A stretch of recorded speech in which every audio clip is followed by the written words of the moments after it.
Nós vamos ler apenas um versículo como base do que pretendemos falar nesta noite.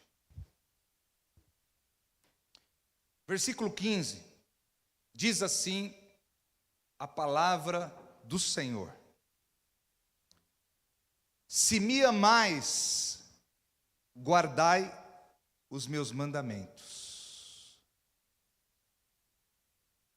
Se me amais, guardai os meus mandamentos. Amém? Pode se assentar, em nome de Jesus.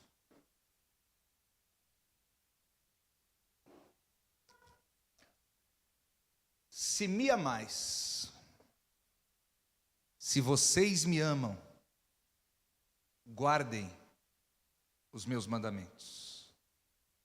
É uma prova de amor para Jesus. Se você me ama, guarde os meus mandamentos. Quando falamos em mandamento, logo pensamos no decálogo, nos 10 mandamentos. Quais são os mandamentos? Aí você dirá lá: não terás outros deuses diante de mim, não farás para ti imagem de escultura, né? Você vê lá: não matarás, não furtarás, não cobiçarás, não dirás falsos testemunhos. Então, quando falamos em mandamento, logo pensamos no decálogo, nos 10 mandamentos. Mas os 10 mandamentos de Moisés, eles nada mais são do que o resumo da lei para Israel, tá? É claro que há mandamentos ali que até hoje é para nós, mas nem todos. Por exemplo, guardar o sábado já não é mais para nós. Mas os 10 mandamentos, eles eram um resumo de toda a lei, porque eu não sei se vocês têm esse conhecimento, mas a lei, ela tem 613 mandamentos. Aliás, se alguém tiver um pé de romã na tua casa, me arruma uma romã, por favor. Eu ouvi dizer que uma romã tem 613 sementes, e eu quero contar para ver se é verdade. Dizem que a romã tem 613 sementes, eu quero saber se é verdade. Se alguém tiver um pé de romã em casa, por favor, traga uma romã para cá, tá bom? Bom, mas os 10 mandamentos, eles são o resumo de toda a lei. E na maior parte dos 10 mandamentos, nós temos ali coisas que nós não devemos fazer. Amém? Os únicos mandamentos afirmativos são o quarto, né? Que é lembrar-te-ás do dia de sábado. E o mandamento, eu não me lembro em que colocação que ele está, mas é o mandamento que nos manda honrar o pai e a mãe. Mas os outros 8 mandamentos são mandamentos negativos, ou seja, são mandamentos para que você não faça. Se você fizer, você estará transgredindo. Você não pode fazer. Se você fizer, você estará transgredindo. Mas na Bíblia, nós temos dezenas de outros mandamentos que passam imperceptíveis à nossa leitura, mas são mandamentos muito essenciais para a nossa vida cotidiana em Cristo. E esses mandamentos, ao contrário dos 10 mandamentos, eles são mandamentos para que nós façamos. Se deixarmos de fazer, estaremos transgredindo. Olha que interessante. A maior parte dos 10 mandamentos, você precisa deixar de fazer, porque se você fizer, você estará transgredindo. Mas na Bíblia existem outros mandamentos para que você faça. Se você não fizer, é porque você estará transgredindo.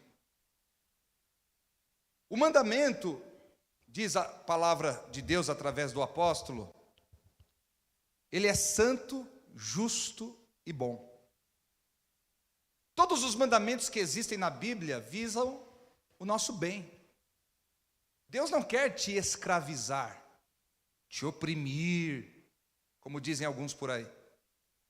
Os mandamentos são para o nosso próprio bem. Por que você diz ao teu filho, não coloque a mão no fogo? É porque você quer escravizá-lo, amedrontá-lo, ou porque você quer o bem dele? Da mesma forma, os mandamentos de Deus visam o nosso bem. E eles têm 3 propósitos principais. Primeiro, os mandamentos servem para nos preservar. Deus não quer a nossa destruição. Repita, Deus não quer a nossa destruição. Então, o primeiro objetivo dos mandamentos é nos preservar. O segundo objetivo dos mandamentos é nos fortalecer. Porque à medida que nós guardamos os mandamentos, você vai se fortalecendo espiritualmente. Você vai se tornando robusto. O que tem aqui? Tem uma abelha? Ah, borboleta, não tem problema. Então veja bem, os mandamentos servem para nos fortalecer. Eles nos dão vida cada vez que nós os guardamos. Em terceiro, os mandamentos, eles criam em nós a identidade de Deus, a identidade de Cristo. Quando nós guardamos os mandamentos, quando nós praticamos os mandamentos, será perceptível de que nós não somos deste mundo. Será perceptível de que nós não pertencemos ao reino do Beelzebu. Eu não sei se vocês viram a nova propaganda mundial da Nike. Gente, é a coisa mais terrível que existe. Propaganda mundial da Nike. Eles mostram como que vai ser o mundo daqui a alguns anos. Aí tem um jogo de futebol lá. Aí quando um jogador faz o gol, ele sai correndo e dá um beijo no outro na boca. Meninas, namorando meninas. Gente, a coisa mais horrível, mais depravada que possa existir. Homens se vestindo com cores berrantes, mulheres com cores discretas, invertendo tudo. É uma propaganda assim. Só sei que no final da propaganda, gente, eles mostram um monte bem alto, que dá para ver assim todos os reinos do mundo. E sabe quem está no topo deste monte? Um bode. Um bode. Pesquisem novo comercial mundial da Nike. Uma coisa horrível. Então, gente, este mundo não está enganado, não. Este mundo sabe muito bem a que eles estão servindo. Eles estão servindo é Beelzebu. Todas essas leis malucas que você vê aí, essas coisas bizarras que têm acontecido no nosso mundo, é porque eles sabem quem eles servem. Eles servem Beelzebu. Mas eu e você, temos o Espírito de Deus. Eu e você temos o Espírito de Cristo.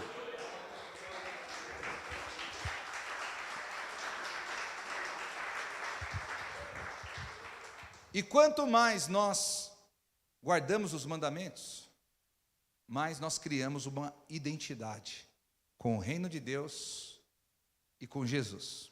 Então eu quero falar nesta noite 5 mandamentos que transgredimos ao deixar de fazer.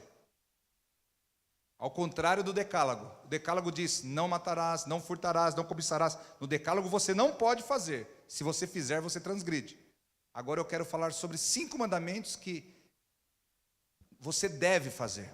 Porque se eu e você deixarmos de fazer, nós estaremos transgredindo. O primeiro mandamento é esse. O primeiro mandamento que transgredimos ao deixar de fazer é orar. Quando nós deixamos de orar, nós estamos transgredindo um mandamento. Porque lá em 1 Tessalonicenses, capítulo 5, versículo 17, a Bíblia diz, orai sem cessar. Isso significa que nós devemos ter uma vida cotidiana de oração. Se eu e você deixarmos de ter uma vida cotidiana de oração, nós estamos transgredindo o mandamento. E por que muitas vezes nós não oramos? Ou deixamos de orar? Por que é tão simples as pessoas esmorecerem na oração? Primeiro, pelas muitas ocupações. Cuidado, para você não estar tão ocupado, que a tua vida espiritual está sendo sufocada. É o que Jesus disse na parábola do semeador, em Mateus capítulo 13. Uma semente caiu à beira do caminho, as aves do céu vieram e levaram. Outra caiu entre pedras, vindo o sol a queimou, ela morreu. Outra caiu entre espinhos, e crescendo os espinhos a sufocaram. Os discípulos falaram: Senhor, o que significa essa parábola? Jesus explicou, e ele disse: os espinhos são os cuidados desse mundo. As pessoas se ocupam com tantas coisas, que aquela semente que eu tinha lançado na vida delas morre. Abra a Bíblia comigo em Lucas 21, 34.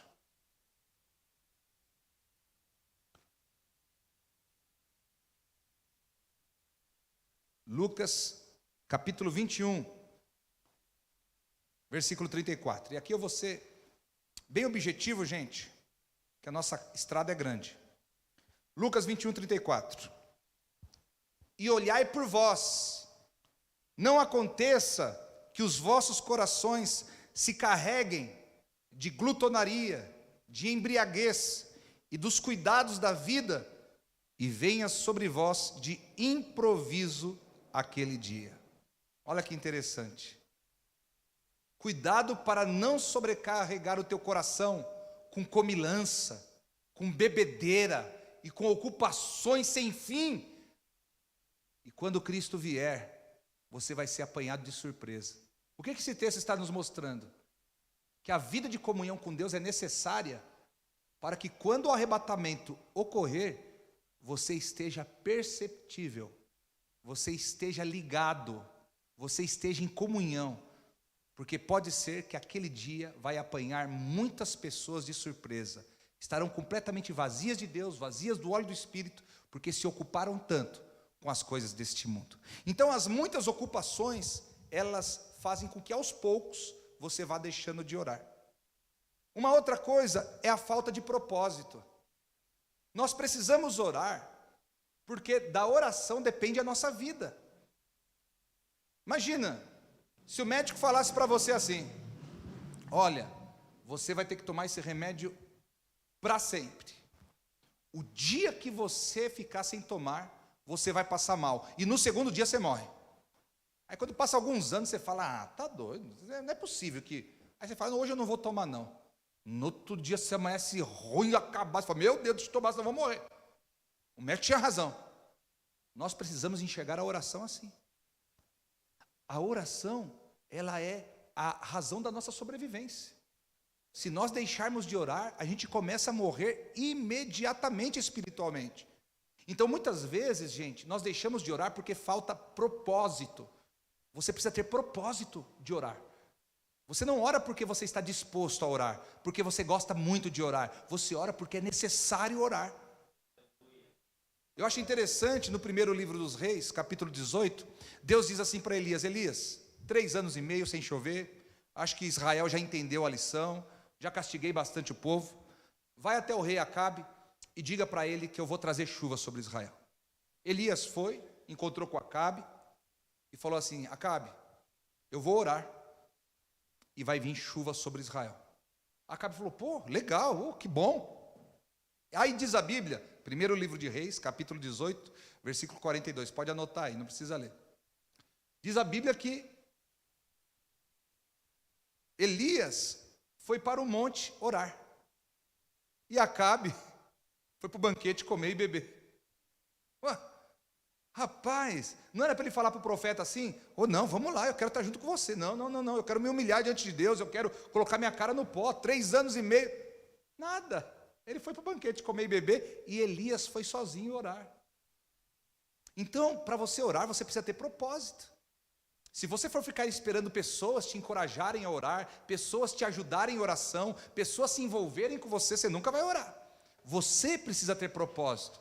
E muitas vezes as pessoas vão falar assim, olha, você diz assim, ó, com licença, agora é meu tempo de oração. Agora é meu tempo de oração. Não, vamos assistir um negócio aqui agora, ó, desculpa, mas se assistir, eu vou ficar muito cansado, eu preciso orar, eu preciso ter o meu tempo com Deus. Você entendeu, gente? Nós temos que ter propósito, porque é um mandamento. Um outro motivo pelo qual as pessoas não oram, preguiça. Preguiça. Gente, a nossa carne quer tudo o que é deste mundo, mas ela não quer nada do que é de Deus. O nosso espírito tem sede de Deus. O nosso espírito tem fome de Deus.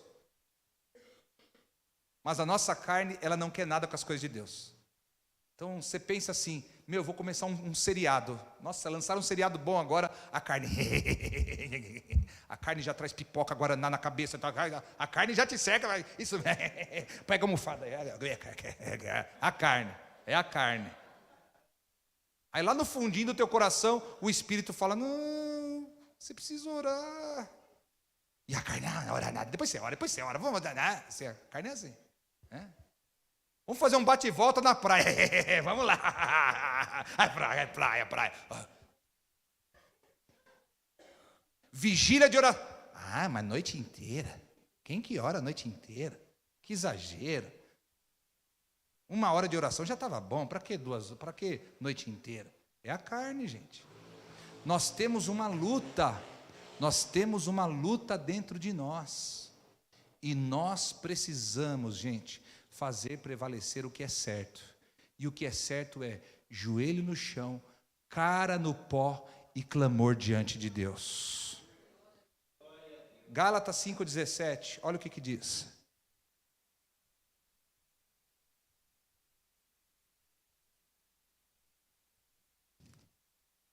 Gálatas 5,17. Porque a carne cobiça contra o espírito, e o espírito contra a carne, e estes opõem-se um ao outro, para que não façais o que quereis. Olha que luta, a carne se opõe contra o espírito contra a carne, e você fica no meio dessa guerra, mas você vai precisar decidir o lado certo, amém? Então as pessoas deixam de orar por muitas ocupações, por falta de propósito, por preguiça, e eu poderia citar aqui muitos outros motivos. Mas sabe qual é o maior motivo que eu e você temos para praticar este mandamento? O maior motivo que nós temos é que Jesus foi um homem de oração. Jesus, ele foi modelo. Jesus, ele foi exemplo. Gente, só no Evangelho de Lucas, Jesus é registrado 8 vezes orando. 8 vezes orando. Ora, diz a boa hermenêutica, diz a boa interpretação bíblica, que se algo está na Bíblia, você tem que prestar atenção. Se aquilo se repete 2 vezes, significa que é muito importante. Se aquilo repete 3 vezes, aquilo é indispensável. E a Bíblia registra nos evangelhos Jesus orando mais de 8 vezes. Então eu acho que é algo muito importante a ser feito. Jesus, ele era o exemplo. Se você prestar atenção, foi depois que Jesus orou que ele operou os maiores milagres. Só uns exemplos rápidos aqui, não dá tempo de nós lermos. O relógio hoje não é crente. Mateus 8, Jesus desce do monte. Quem sai ao encontro dele? Um leproso. Senhor, se quiseres, podes me limpar. Jesus nem orou, só tocou e falou, quero, fica limpo. Na hora, tinha passado a noite em oração. Desce mais um pouco, encontra um pai desesperado com o filho lá endemoniado, de um espírito que se disfarçava de ataque epiléptico. E os discípulos não conseguiram expulsar, porque os discípulos ainda não tinham aprendido a orar. E a coisa que não se vê, senão com oração e jejum. Jesus chegou, só deu uma ordem. e o espírito imundo saiu do menino. Passou a noite toda em oração. Em Marcos 6,46, olha só, em Marcos 6,46, depois de Jesus ter multiplicado os pães, ele diz para os discípulos assim, ó, passa para o outro lado do mar, que depois eu vou. Não, Senhor, mas... Diz a Bíblia que Jesus impeliu, vai, para o outro lado, vai para o outro lado, vai, depois eu vou. Empurrou os discípulos. E quando Jesus despediu a multidão, ele subiu para o monte para orar. Por que ele não deixou os discípulos orar com ele? Discípulo ora nada, só roncava. Discípulo só roncava. Você não pode levar para o teu canto de oração pessoas que não gostam de orar. Graças a Deus vieram 65 pessoas na nossa vigília da noite. E as pessoas oraram, viu? Ninguém dormiu não, foi um furacão aqui. Jesus foi orar sozinho.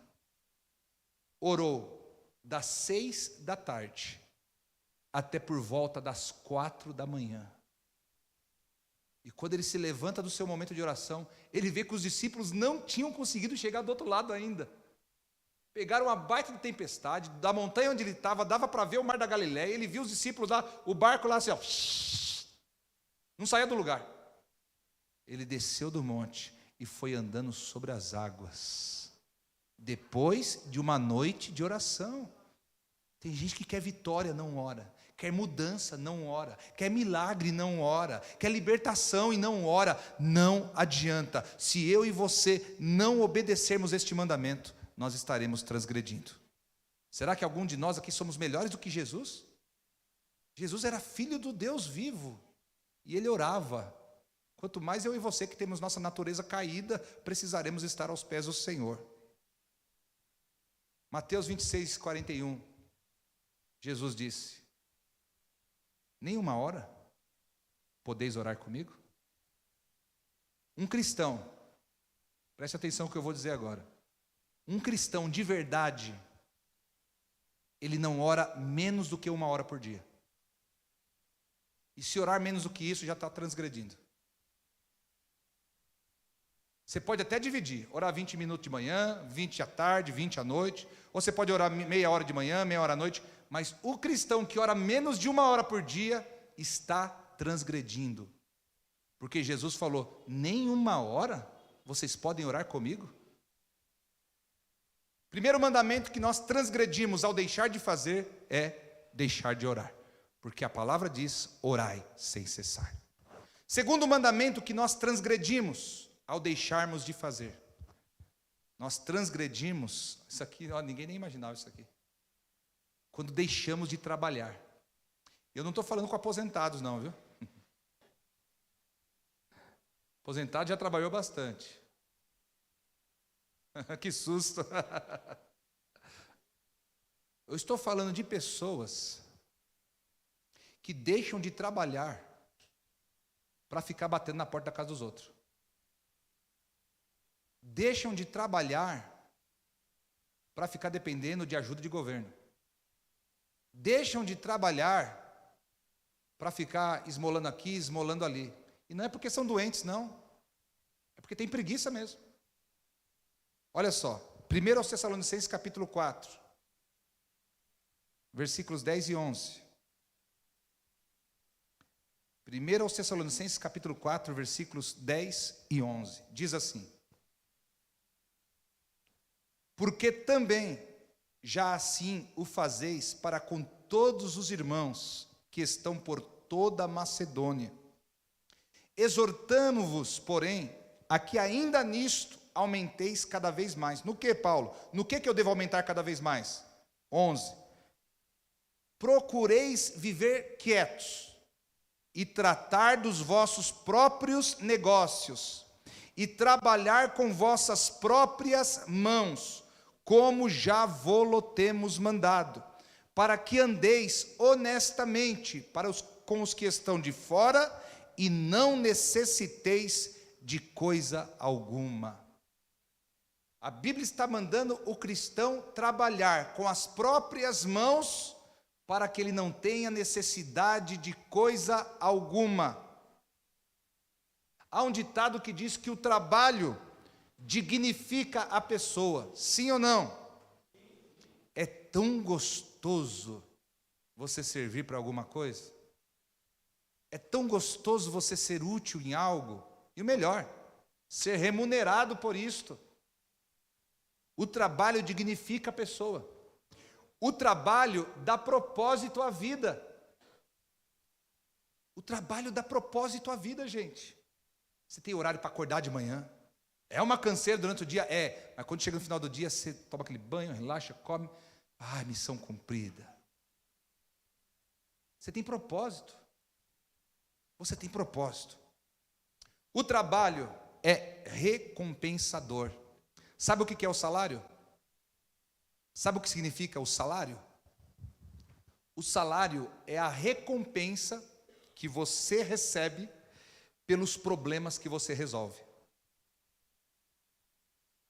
O salário é a recompensa que você recebe pelos problemas que você resolve.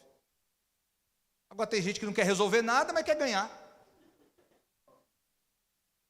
Outro dia eu estava abrindo a igreja aqui, aí encostou um cara. Você é o pastor? Sou o pastor. Não parece, mas sou. Ele falou: estou precisando muito de um dinheiro. Estou precisando muito de um dinheiro.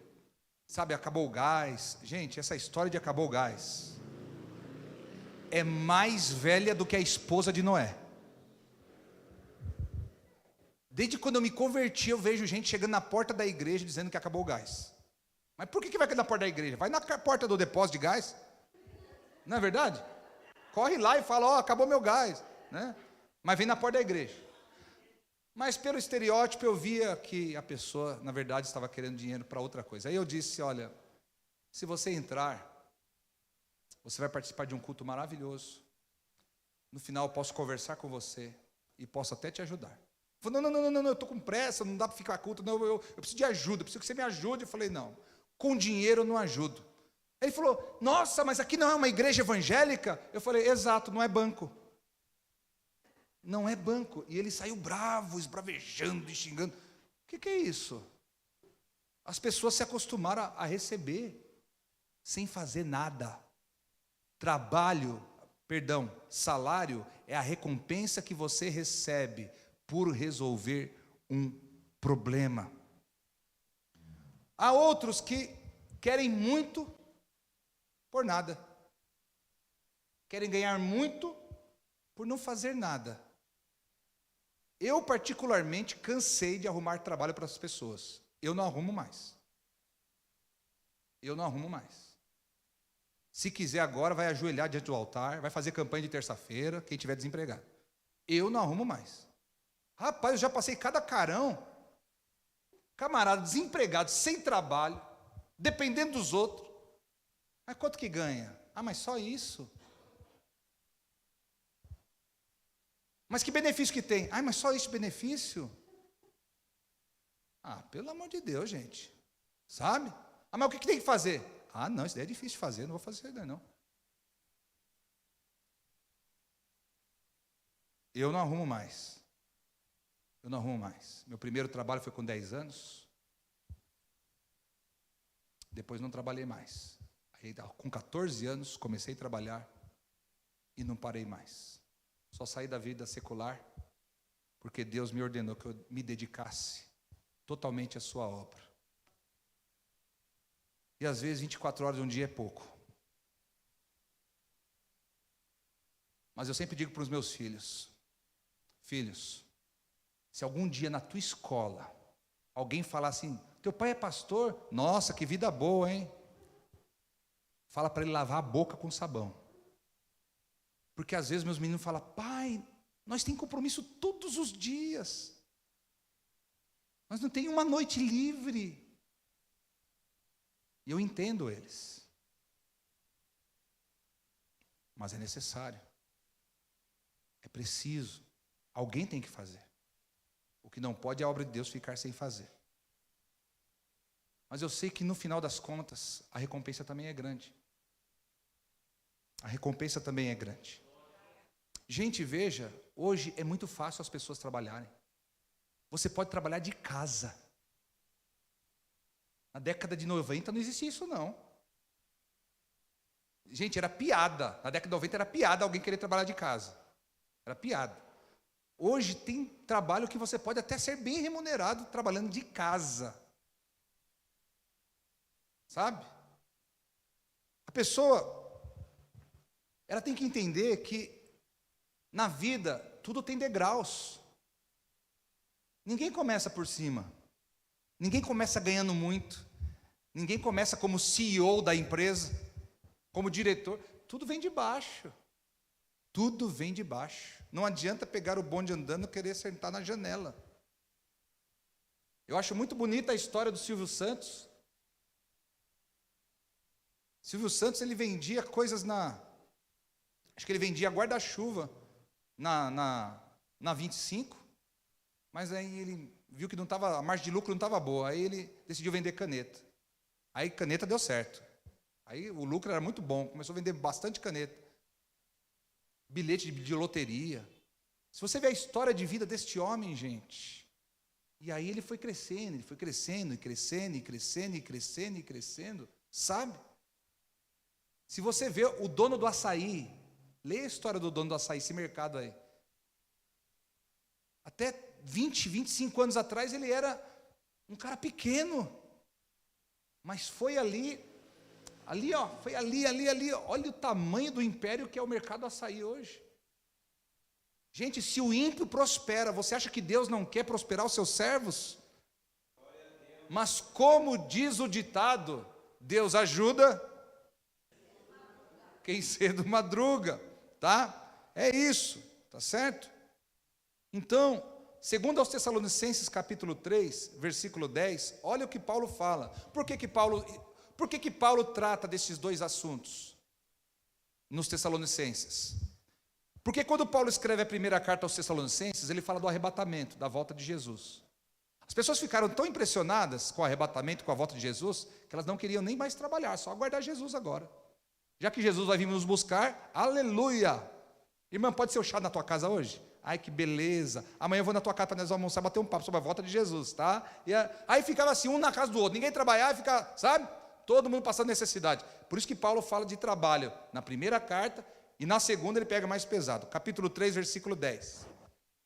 Paulo diz assim: porque quando ainda estávamos convosco, vos mandamos isto, que se alguém não quiser trabalhar, não coma também. É por isso, irmãos, que esse auxílio que o governo dá para as pessoas, essa ajuda de R$600, meio salário mínimo, desculpa, irmãos, eu acho que deveria ter uma contrapartida.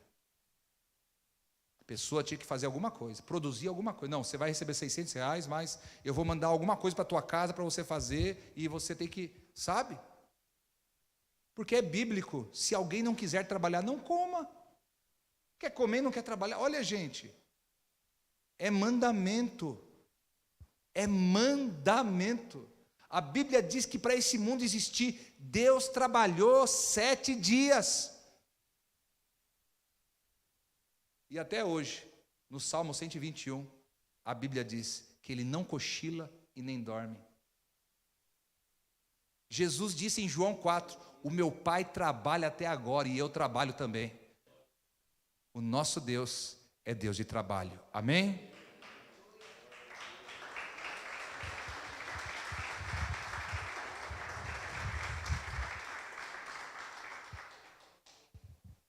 Terceiro mandamento que nós transgredimos ao deixar de fazer. Nós transgredimos ao deixar de dizimar. Malaquias 3:10.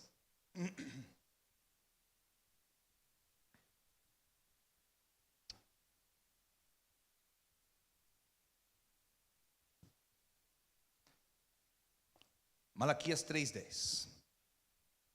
Trazei todos os dízimos à casa do tesouro. Rapidinho, abrir um parênteses aqui. Tem muito espertalhão hoje ficando com os dízimos das pessoas para ele.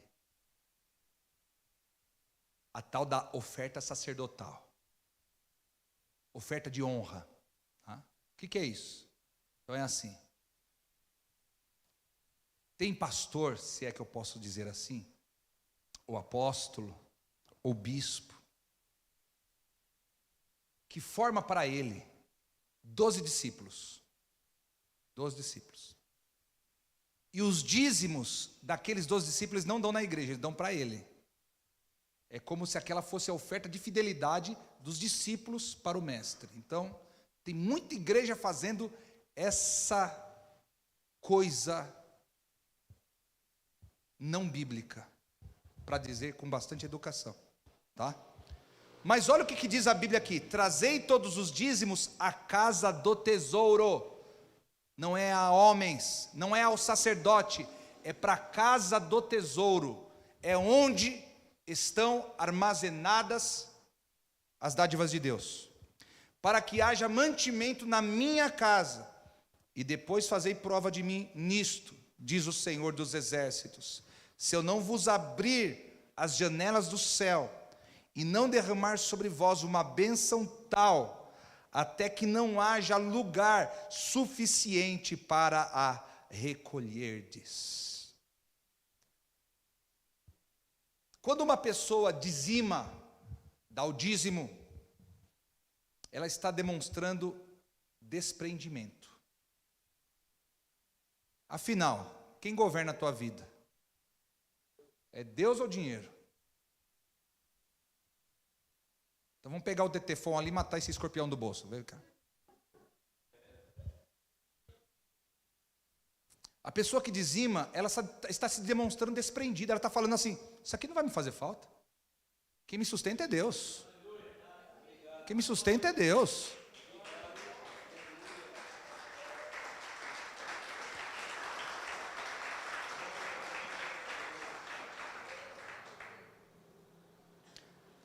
A pessoa que dizima, ela está demonstrando confiança. Confiança. O dízimo você não dá a homens. Não é para pagar a conta de luz da tua igreja, nem um aluguel. Você dá para Deus.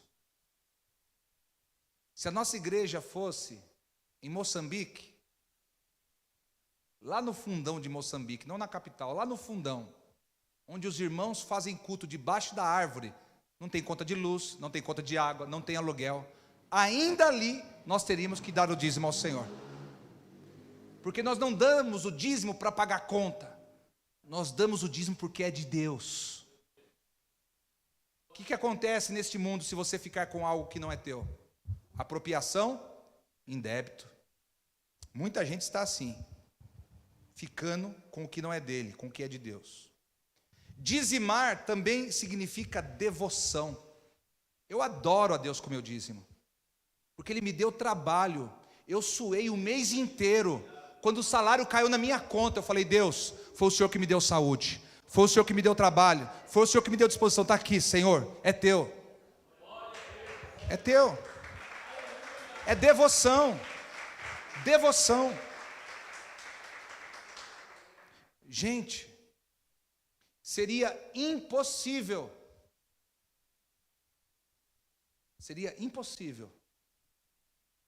nós administrarmos os 90 se nós não nos conseguimos organizar nem para dar os 10. Quem não dizima é porque está com a vida financeira toda bagunçada. Quando você separa o dízimo, é o princípio da tua organização. Você está falando assim, quer saber de uma coisa? Deixa eu colocar as coisas no lugar, deixa eu colocar os pingos nos i aqui, pera aí. Está tudo errado. Primeiro lugar, o dízimo do Senhor. Ah, agora você começou a organizar a tua vida. Aí você começa a ver que todo o restante... Vai aplaudindo. Olha... Eu estou tentando falar bem calmo, e vocês estão aplaudindo bastante Jesus. De domingo eu grito tanto e vocês não aplaudem. Vou começar a pregar igual Batista. não acaba com a minha garganta e o nome de Deus ainda é glorificado. Então veja, quando você devolve os 10 para Deus, os 90 fica com você. Quando nós ficamos com os 10 que é de Deus, não fica nem os 10 e nem os 90 com a gente. A vida fica toda amarrada e atrapalhada. Desde quando eu aprendi esse princípio, eu só fiquei um mês sem dar o dízimo. E pensa no mês onde tudo amontoou, embaraçou, aglomerou. E eu falei, não resolveu o meu problema e ainda me atrapalhou tudo, né? Porque, gente, Deus disse assim para Adão, você tem o jardim todinho para você, mas não toca na árvore do conhecimento do bem e do mal. Adão tinha os 90% do jardim, mas ele quis os 10. E ficou sem nada. Preste atenção. Deus disse para Davi, Davi, te dei todas as mulheres que você quis, mas não toque em Batseba. Ele tocou, ficou sem nenhuma. Isso é um princípio na Bíblia toda, gente. Você vai encontrar isso várias vezes na Bíblia. Deus disse para Sansão, Sansão, eu te dou todo o poder que você precisar, mas não toque no teu cabelo. Ele tocou no cabelo, perdeu tudo. Gente, o dízimo é um princípio. Deus está falando assim, eu vou te ajudar a administrar os 90. Eu vou te ajudar a multiplicar os 90, mas não toque nos 10. A pessoa toca nos 10, fica sem nada. Tá?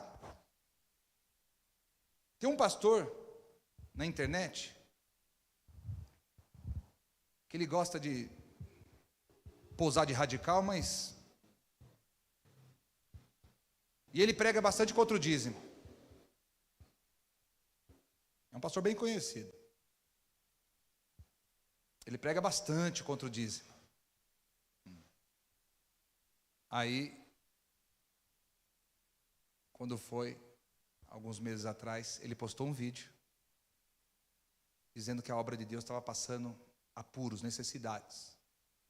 Essas pessoas não podiam começar a pensar e dar algumas ofertas especiais porque eles não estavam conseguindo honrar os compromissos. Vai pregar contra o que Deus estabeleceu. Gente, sabe o que mantém a igreja? É os dízimos do Senhor. Se tem 1, 2, 3 igrejas Refidim e nós esperamos que vai nascendo mais, e mais, e mais, e mais, e mais, é os dízimos. As ofertas, para vocês terem uma ideia, só cobrem 10% das despesas. 10%. 90% das despesas são pagos com os dízimos. Porque isso foi estabelecido pelo próprio Deus, para manter a sua obra na terra. Só que tem o seguinte, aquele que é fiel também não fica com uma mão na frente e outra atrás. Deus faz maravilhas na vida daquele que é fiel. Porque existem promessas, gente, e testemunhos sem fim em torno disto. Eu me lembro uma vez, a minha esposa, ela falou assim, você tem trocado? E eu falei, não, para quê? Ela falou assim, porque eu precisava dar o dízimo, mas eu estou com o valor cheio aqui, o dízimo ele é meio quebrado. Eu falei, larga a mão. Dá boa medida, recalcada, sacudida e transbordante. Ela falou, é mesmo, né? E ela deu bem mais do que era para dar. Gente, quando chegamos na igreja, foi no mesmo dia. Uma irmã procurou ela depois do culto e falou assim, eu senti no coração de te dar um presente, não diga não. E o valor do presente que a irmã deu era 30 vezes a diferença que ela tinha dado para Deus. Ela falou, amor do céu, olha isso. Gente, Deus é Deus. Ele toca pessoas, Ele move pessoas e Ele abençoa pessoas. Alguém pode dizer assim, mas o dízimo não é a lei? Gente, o dízimo é fé. Começou lá com Abraão, pela fé. Depois na lei se tornou mandamento. É claro que os fariseus por um certo tempo fizeram mau uso do dízimo. Porque o dízimo também não é para você ficar se gabando que deu dízimo. O dízimo é entre você e Deus. E os fariseus tocavam trombetas, eles gostavam que as pessoas soubessem que eles estavam dando dízimo, eles estavam fazendo tudo errado. Mas Jesus não repreendeu dar o dízimo. Lá em Hebreus capítulo 7, versículo 8, diz que quando os da lei davam dízimo, era para a tribo de Levi. Mas quando nós hoje damos dízimo, é para o sumo sacerdote, que é Jesus Cristo. Gente, é isso. O dízimo é do Senhor e ele é para o Senhor. Quando deixamos de dizimar, estamos transgredindo o mandamento de Deus. Quarto mandamento, e aqui eu começo a correr. Quarto mandamento que transgredimos ao deixar de fazer. Nós transgredimos quando deixamos de servir. Servir é um mandamento. Sabia disso? Vamos lá para Gálatas 5,13.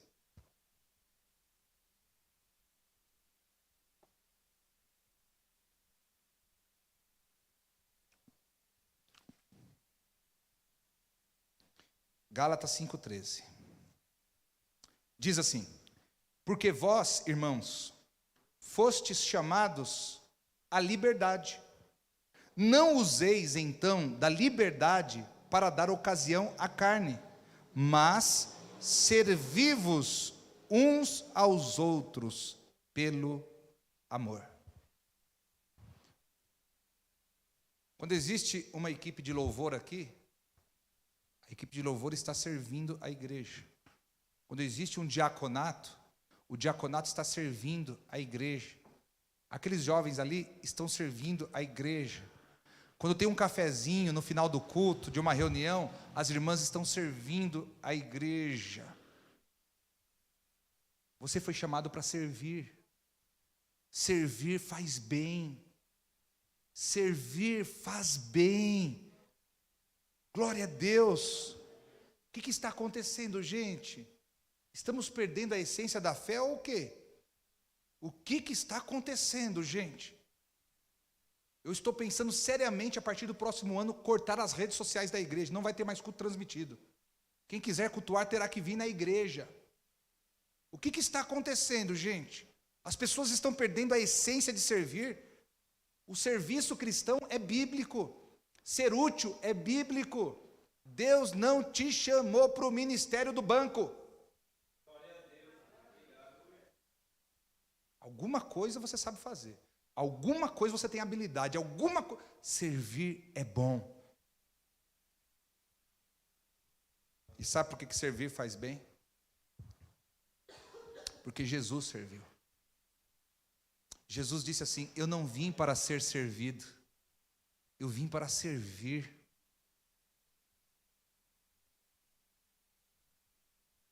Já pensou Jesus lavando os pés empoeirados? Imagina como devia ser a cutícula de Pedro. Imagina a unha do dedão de Judas, devia ter uma sujeira encarada. Imagina.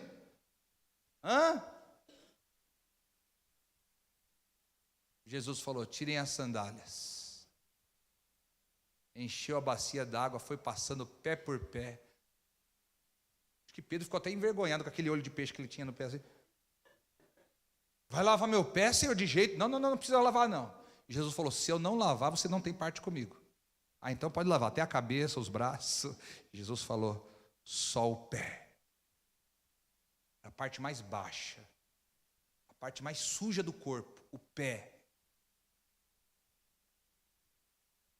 Eu não vim para servir, para ser servido. Eu vim para servir.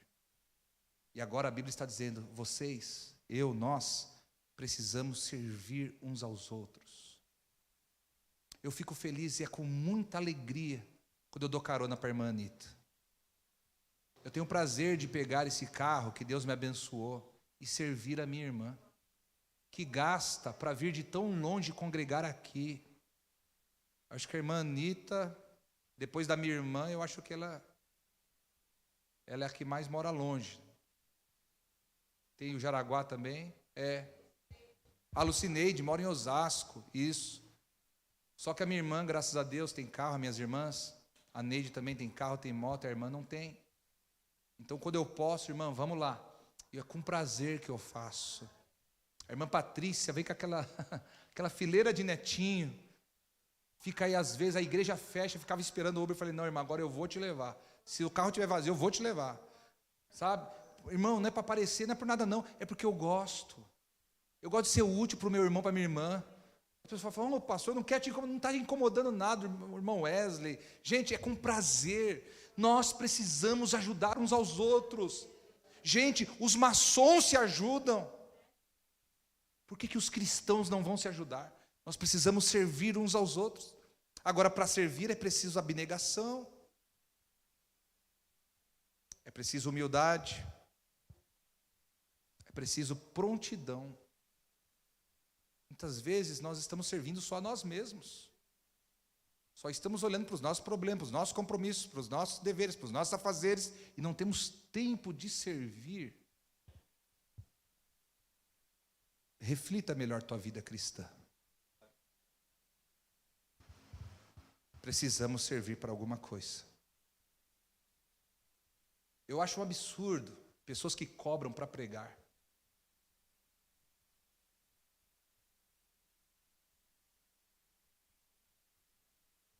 Eu já preguei quase 3.000 vezes na minha vida.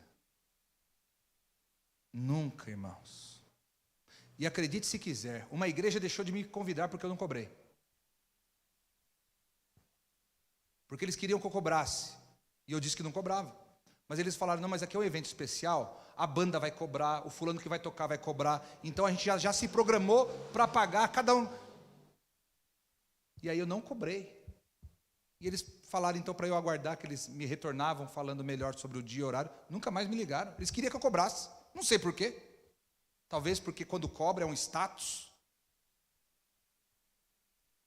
Quando cobra é um status. Se cobra é porque é bom. E se não cobra, então, esse daí não deve ser nada, deve se pregar em qualquer lugar.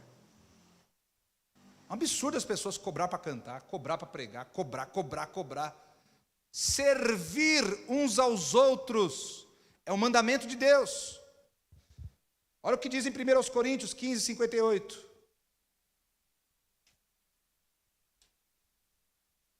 Portanto, meus amados irmãos, 1 Coríntios 15, 58.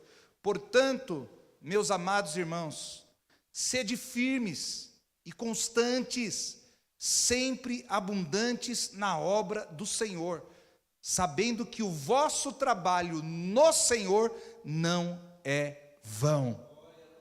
Tudo que você fizer para Deus, volta para a tua vida.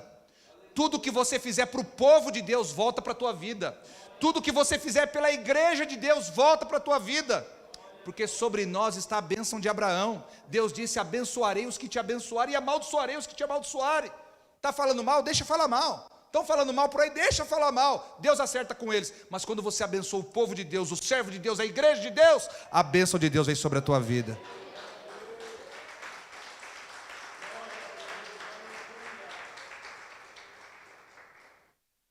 E graças a Deus aqui temos muitos servos de Deus. Muitos servos de Deus.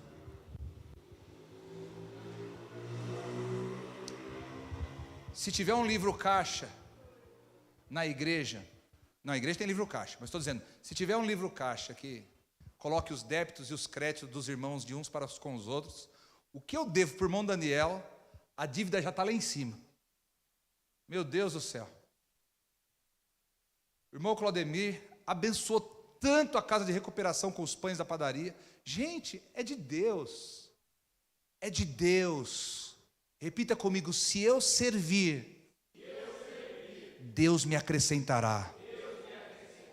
Amém.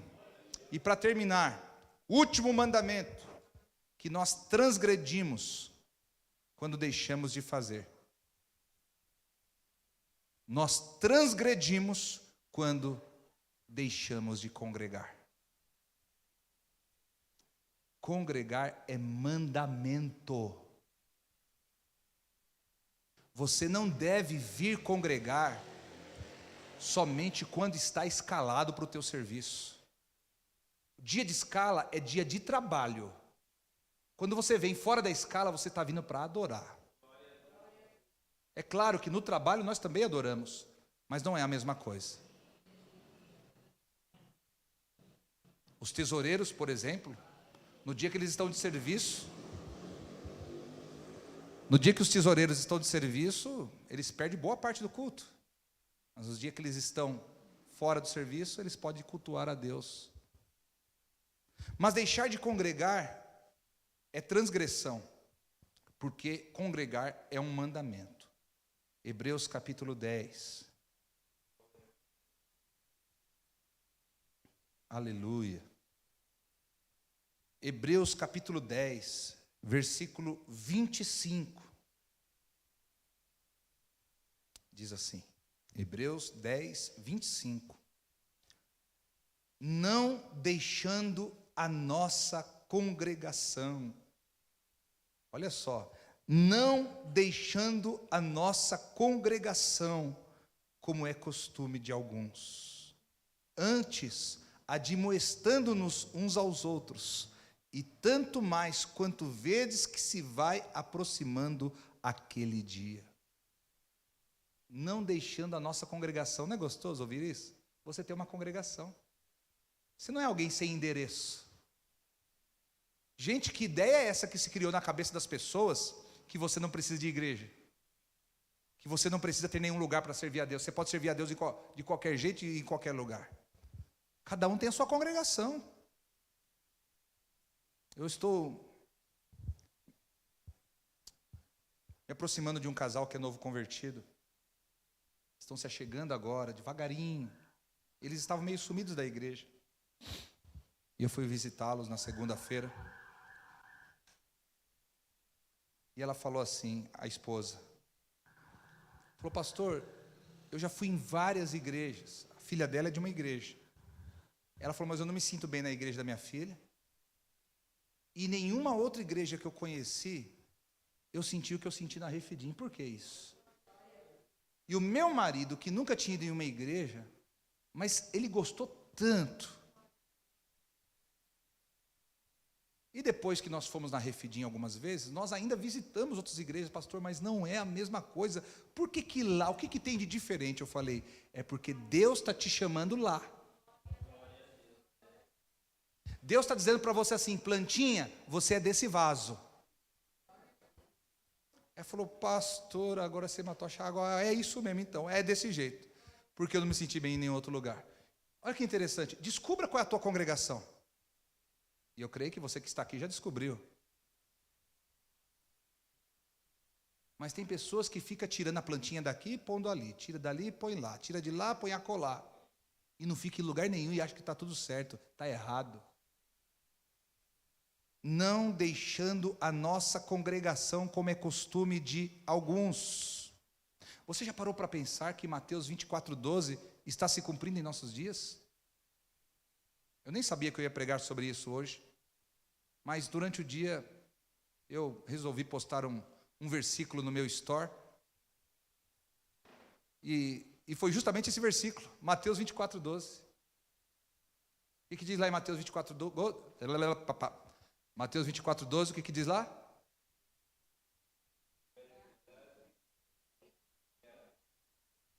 Isso aí. Por se multiplicar a iniquidade, o amor de muitos esfriará. Que amor? O amor a Deus. O amor às coisas de Deus, ao povo de Deus, à casa de Deus, a tudo que diz respeito a Deus, a palavra de Deus. Não é amor, simplesmente amor. É o amor de Deus. Por se multiplicar a iniquidade, o amor de muitos esfriará. Que tempo de esfriamento, gente, você está vivendo. Pessoas estão ficando para trás, Jesus está voltando, e as pessoas estão ficando caídas pelo meio do caminho, caídas assim. Bem me quer, mal me quer. O mal me quer sempre cai para a igreja. Praia, bem me quer, igreja mal me quer. Shopping, bem me quer, igreja mal me quer. Aniversário, bem me quer, igreja mal me quer.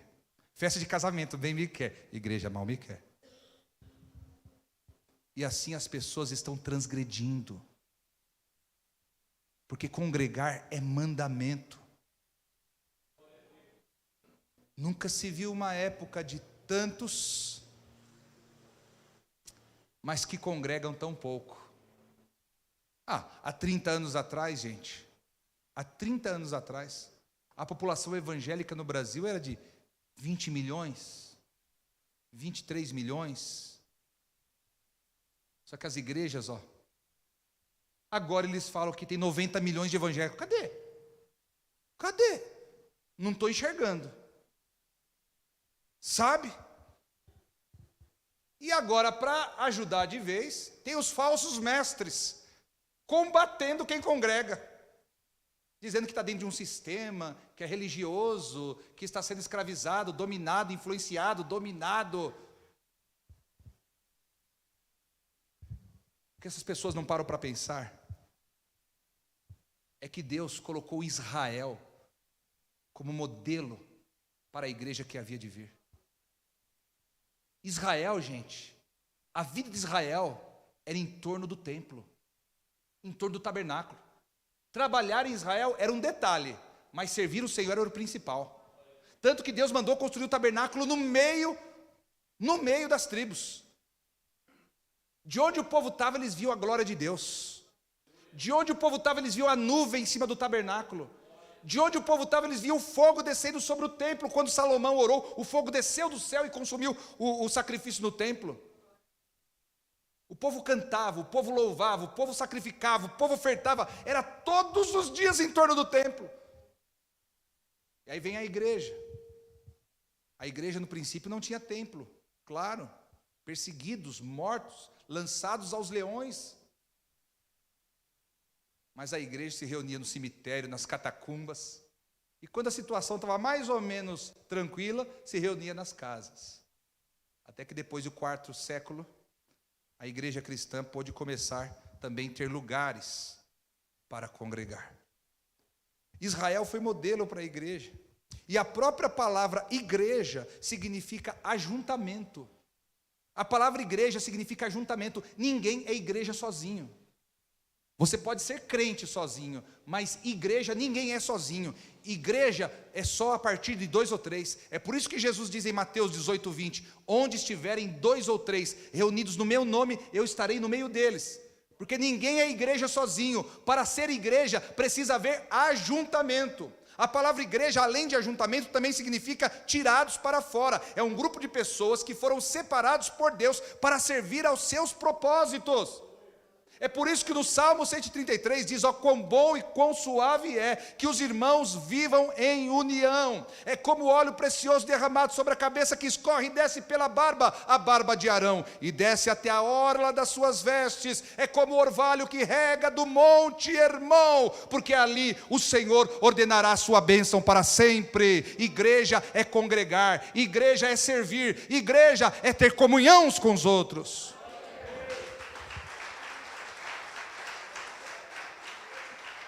Glória a Deus.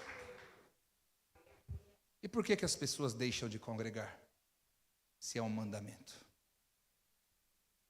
Primeiro, porque se envolvem muito com as coisas do mundo. Se envolvem muito. Gente, ponha limite na sua vida secular. A minha irmã, a Andréia, ela cursou faculdade, nós morávamos em Caieiras, ela cursava na Barra Funda, e nós congregávamos em Pirituba.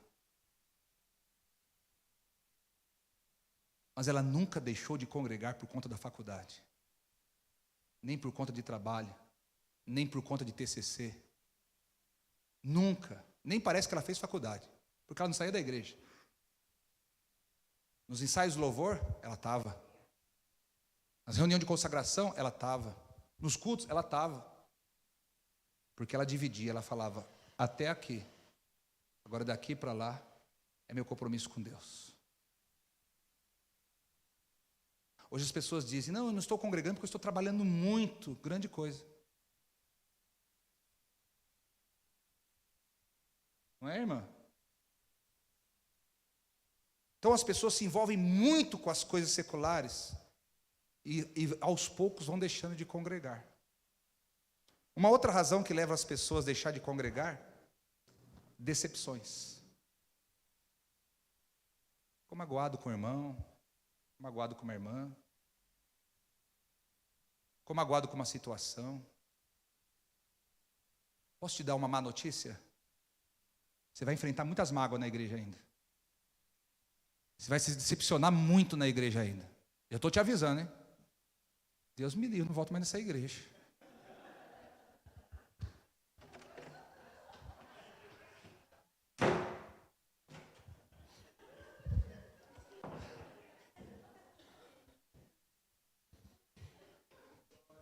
Irmãos, ouça uma coisa, você não é a única pessoa que passa por isso.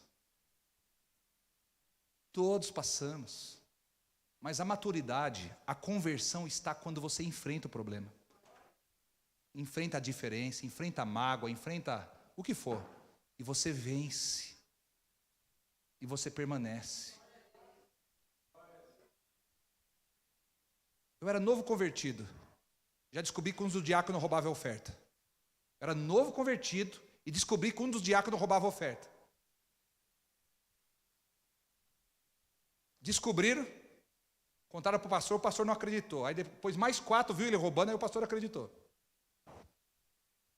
Aí o pastor tirou ele do diaconato, só que ele era líder do louvor. E do louvor o pastor não queria tirar. E aí?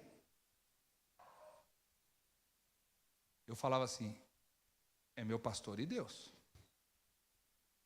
Eu vou responder por mim. Mas, irmão, não fica. Salmo 101, verso 7. Os que usam de engano não ficam dentro da minha casa. Foi questão de tempo, veio tanta sujeira à tona da vida desse cara que, ó, Deus chispou com ele da igreja.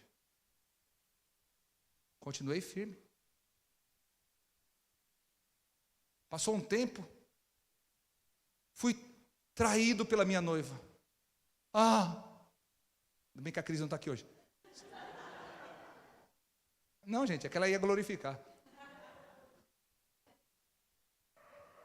Quantas pessoas terminam um relacionamento e eu não tenho mais forças para ir para a igreja. Eu não tenho mais. Eu era jovem.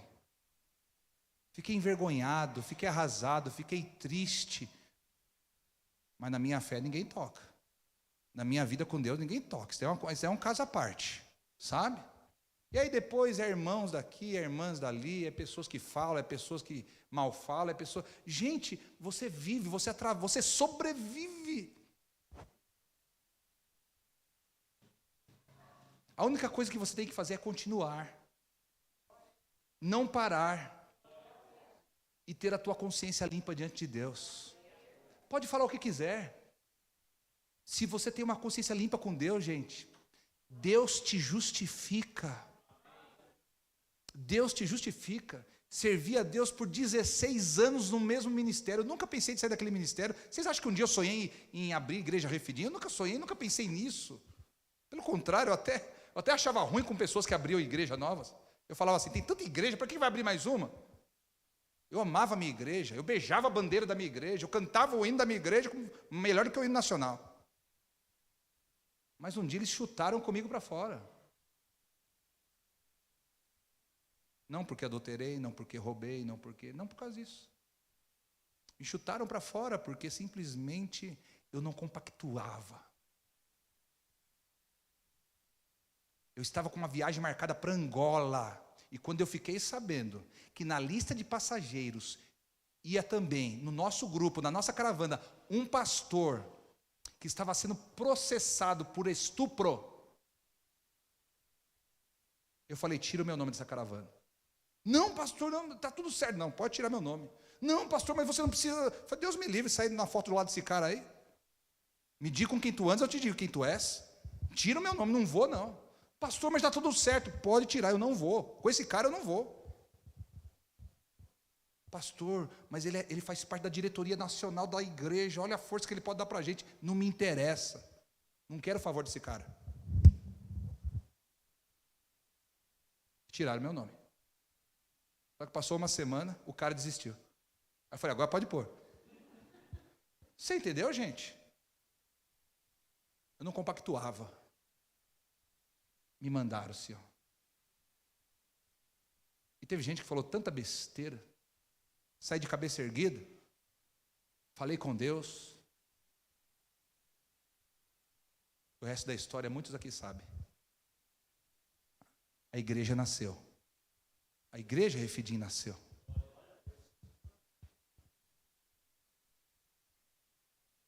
O tempo foi passando. As pessoas que tinham falado tanta besteira começaram a me procurar e pedir perdão. Teve um casal que fez um café da manhã, um banquete.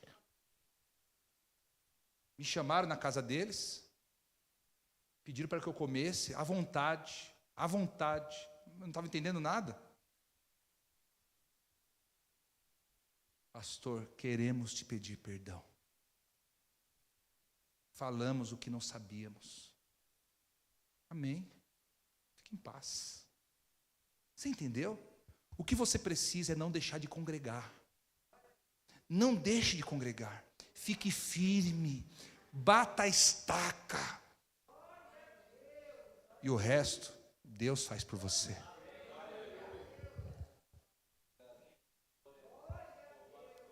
Muitas pessoas deixam de congregar por causa do pastor.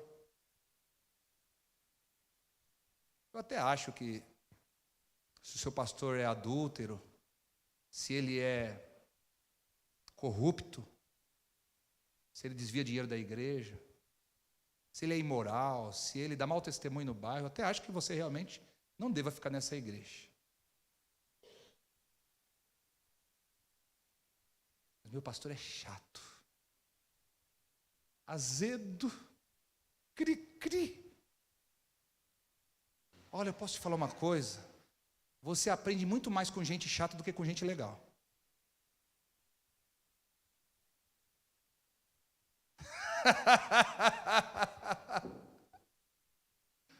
Fala a Deus, ele falou. Então, você aprende muito mais com gente chata do que com gente legal.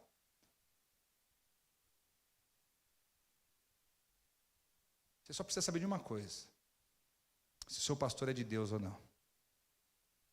Resumo, irmãos. Só deixa de congregar quem não se converteu verdadeiramente. Porque quem se converte de verdade quer estar aos pés de Jesus. Então, os 5 mandamentos que nós transgredimos ao deixar de fazer são estes. Nós transgredimos quando deixamos de orar. Nós transgredimos quando deixamos de trabalhar. Nós transgredimos quando deixamos de dizimar. Nós transgredimos quando deixamos de servir. Nós transgredimos quando deixamos de congregar. Pai, em nome de Jesus, te agradeço pela riquíssima oportunidade de nesta noite, neste culto de doutrina, analisar um pouco mais de perto a tua palavra. Senhor, são coisas tão simples, são coisas tão corriqueiras, mas nós podemos estar transgredindo. Nós podemos estar deixando de fazer algumas destas coisas. E nós não queremos mais, porque a tua palavra disse em João 14:15, que se nós te amarmos, nós guardaremos os teus mandamentos. Senhor, ajuda esta igreja, ajuda esses irmãos, essas irmãs, ajuda este povo, os que estão, os que não estão, os que estão cultuando de perto, os que estão cultuando remotamente. Senhor, que nos próximos cultos nós possamos constatar os teus servos e as tuas servas, dizendo a ti: eis-me aqui, Senhor, conte comigo. Deus Todo-Poderoso, que esta igreja seja uma igreja fervorosa no amor, fervorosa no serviço, fervorosa no zelo e no cuidado de uns para com os outros. Assim te pedimos, assim te agradecemos, em nome de Jesus. Amém. Aplauda Jesus. Glória a Deus.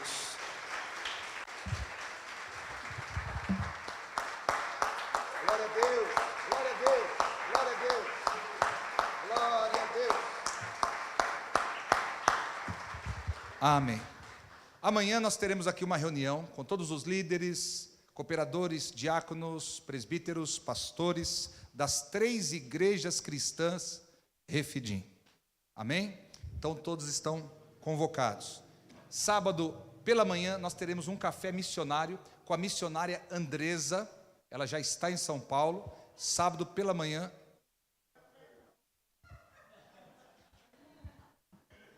Só pensa em comer. Gente, só pense em comer. É manhã missionária. Manhã missionária.